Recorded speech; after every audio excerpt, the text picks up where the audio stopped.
Hey everyone, welcome back to my channel. Don't forget to subscribe and give me a thumbs up. Today I'm going to be talking to you guys about how to become an actor or actress and some of the few steps you could do before getting an agency. Some of the steps you have to take would be first getting headshots. So headshots is really important.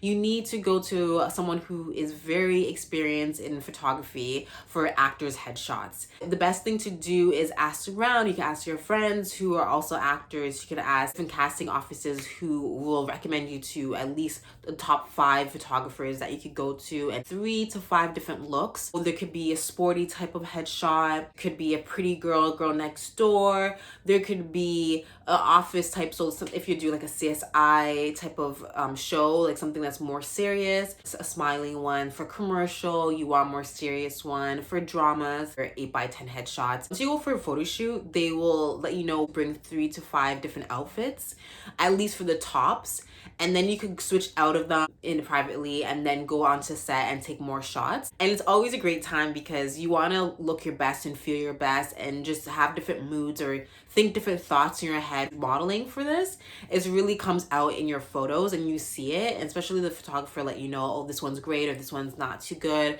So they'll give you the best images at the end. The second step would be having a resume. It's really important. So, you're going to put your objective at the top. You're going to have your address, your full name. You're going to have your height, the hair color you have, the length of it, how many pounds you weigh, everything like that has to be on your resume. Then you're going to list credits of what you've done in the past. So it could be short films, feature films, TV shows, movies, your own productions that you've done. So say if you wrote a short film and you got people together and filmed it, definitely want to put that on your resume. Then you also want to show your experience in school. So whether you went to acting studios, different ones, workshops, or if you have a degree for a university for acting theater program, definitely want to put that on your resume. Then they always ask you for skills. If you know to speak different languages, if you know how to do karate, or if you know how to do Muay Thai, if you love swimming, dancing, what type of dancing, if you love to go rollerblading, play volleyball, play basketball,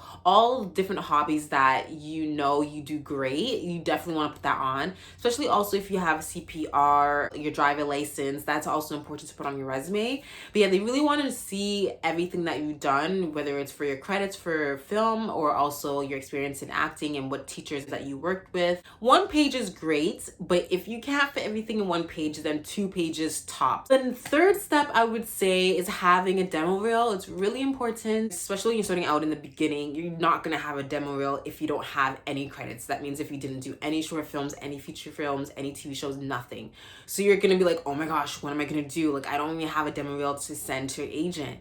So the next step would be they realize that if some actors who are so good or so talented, but they just don't have any credits, the best thing to do is memorize a monologue. It could be a dramatic monologue, or it could be comedic, or anything, or a theater, background, a play.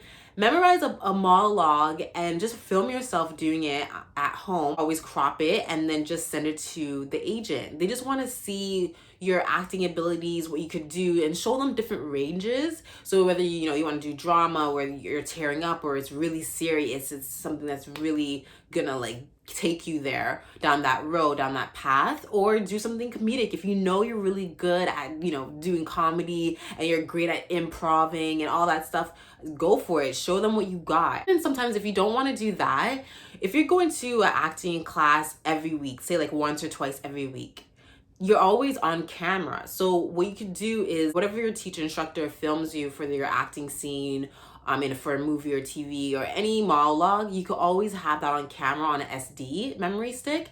And then after, just save it and you could send that to your agent so that they could see what you could do and what you've been doing in class. That's also another option that you could do as well.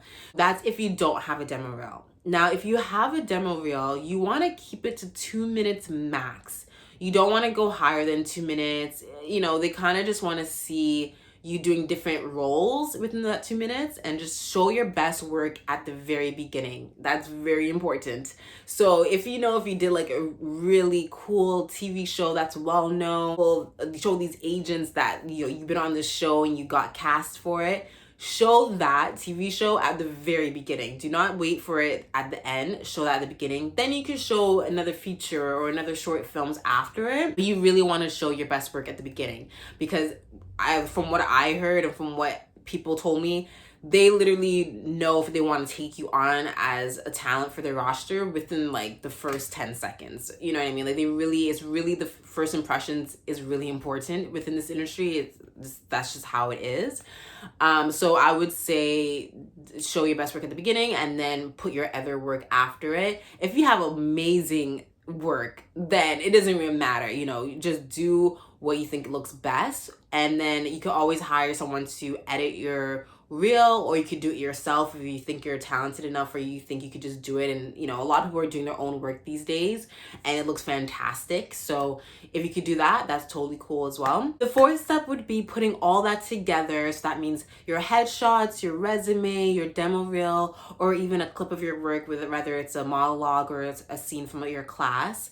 Just make sure you put everything in an email and attach it when you're sending it to the agent. When you are looking for an agent, you want to look at the top agencies within your city. So you're going to Google top agencies to send off your submission, and then the whole list of it's going to show like a whole chart of it, and you just literally go down the list and see what agencies you want to apply. They're going to have their name, they're going to have the number, their email address. Do not call any agencies. They do not take any phone calls. To submit to their email so that way they could see your headshots and resume and demo reel and all that.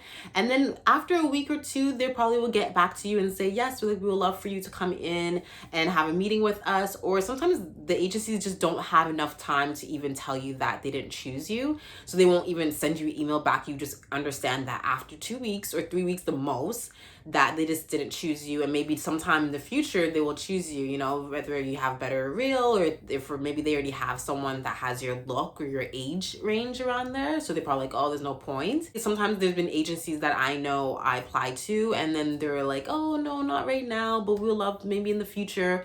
And then I applied to them, say like 6 months down the road, and they're like, yeah, we'd love to have you, like come and have a meeting with us. And it really depends on the time and how everything is working for them in their agencies and who they have as a talent. And also your work and what you've been doing, it also takes part in that as well. It's really best to do all your submissions and do it all in one day. Don't stress yourself out doing it like here, like 5 one day, 5 another day. If there's 20 different agencies that you want to submit to all 20 agencies within that day or two. So that way maybe by this day and this time, then if the agency didn't want to meet up with you, or you have, say, 10 different agencies that want to meet up with you, and you just go accordingly and you go to these meetings. And when you go to these meetings, you want to make sure that you have a few questions for them, because they're going to have questions for you. And yes, it's great that you want the agency to want you, but you also want that agency and want that agent. You want to know how they work. You want to know if they have any other actors that look like you, or could play your age. Really want to have a good communication with your agent, and you want to be able to be comfortable enough, be professional, but be comfortable enough to, if there is something that went wrong, or something that made you feel uncomfortable, you could talk to them and see what they say, if they could help you out, whatever the case is. You just want to make sure you have a great relationship with your agent. Besides being with this whole like full agency, that's amazing, that's great, but sometimes a lot of stuff happens within an agency where you're just like, but you want to find someone who could work for you and get you into the rooms and really get you out there. They cannot book you the job. So when you're getting an agency, for any actresses out there, the agent cannot book you a job. They can send you like a room with big casting directors, or get you to do self-tapes for really big roles and big TV shows, but they cannot get you the job. They can't guarantee you that you're gonna get the job. They can only send you out there, you work your ass off, you study your lines, and you do the best you can, and you submit yourself for it, and you wait. If you don't get it, maybe something else in the future is coming down your way, you don't know, but you just work as hard as you can, and just be hopeful and grateful when you do get that role, that you're prepared and that you're ready to go. And that it's really exciting too. There's a lot of different projects that you get submitted for. For instance, for me, like I got submitted for it, and I'm just like, wow, like this is amazing. Like I would be so happy if ever were to be on set for, working with these talented artists, and it just makes you wonder what your future holds and what you could do and what you're challenging yourself with different roles as well. So it's really intriguing. I'm really passionate about, obviously, or else I wouldn't be doing the film industry. I study social work. That is another thing that I would do if I weren't in a film industry or entertainment industry. That's something I would be doing, is helping people. I love helping people, regardless whether, you know, a troubled teen or a senior. I just love helping people. And yeah, so that's one thing I would do, and I will keep doing even when I do get my big roles. Okay. The fifth step would be being professional and having great communication. So you really want to make sure that you're always presentable, looking your best, feeling your best, having a great positive attitude. You don't want to be putting down yourself and showing it to other people that you're feeling that way. You really don't want to be fake to people, but you also want to just encourage them that you're here for a reason and you want to keep going, and you really just want to shine and do your best in the acting field, and acting in front of the camera or producing or directing or writing. You just want to be somewhere within the creative mind of yours to just keep going. Being professional means being on time, sending emails back on time, getting your self-tapes in on time, communicating with your agent. If there's an issue or anything, or you have questions, call your agent and see if they could answer it for you. If they can't, send you email back. Just making sure they know that you're serious about it and you're not kidding around, or you're not fooling around or being immature or anything like that. You just want to let them know that you're reliable and you're really eager to do this. The sixth step would be making sure that you stay true to yourself is really important. Anything like in a role where you're not comfortable, say for example, if it was a nudity for your character, and you know you're getting pushed out to go and do this, and if you're really not comfortable, you know, really think about it. Would I really be doing this if you weren't comfortable? Like, if you're not comfortable, let your agent know and just let them know that you wouldn't do that. And then they'll be like, oh great, so sorry about that, I had no idea. Or maybe they did know and they still put you out there, you don't know. So you always want to stay true to yourself and what you're willing to do, acting role, some stuff that you would be loved to do. So just communicating with your agent, that's important. You want to feel and look your best, like I said before. So whether that's eating healthier, that's exercising, talking to different other peers of yours that's within the industry, or even talking to just friends in general who could, you know, help you out, whether it's helping you memorize lines or help you do a self-tape or anything that would encourage you to keep going. You want to have a positive group of people that is gonna push you up, and not down. You want people who respect you. You want to work with people who you respect, but even people that you look up to are like, wow, like that's amazing. I can't believe they got that role or in that movie or just doing their thing. You know, you want to encourage people. I feel like sometimes that people are so consumed with themselves where they're just like, oh, it's me, like always has to be me, being successful, and me, be doing this, and me.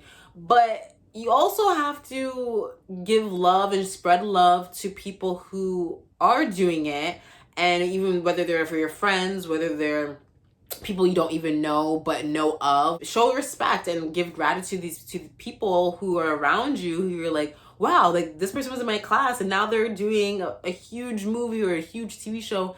And you have to show them like, damn, like that was amazing. Like I can't believe you got that. That's so good. Like keep going. Like you have to encourage people, because people, it bounces off on you. You literally just fill the room. You feel better, and you're encouraging people and they feel good. Like, wow, thank you, I appreciate that. You just really have to love your peers. Lastly, I would say when you get a contract from an agency that wants to sign you, you have to make sure you read it, make sure you take it home with you. Even have a lawyer read it if you're really not that comfortable with the terminology that they're using, or if you've never seen a contract from the agency. It's really important to have second eyes to read it. And when you sign it, you know, you send it back to your agent, of course, through email or scan it. Then you know that you're ready and you're gonna start getting all these different additions from the agency and your agent. So it's amazing. It's a great feeling when you do get signed with a good agency and you're just like, yes. That's the last thing I would say, is just make sure you read everything carefully before you sign anything, because at the end of the day, it'll be your name on the contract and the date. Thank you all for watching my video today. Please like, share, and subscribe. All my social media contacts are below, so please do follow me, and I can't wait to share new videos with you guys every week.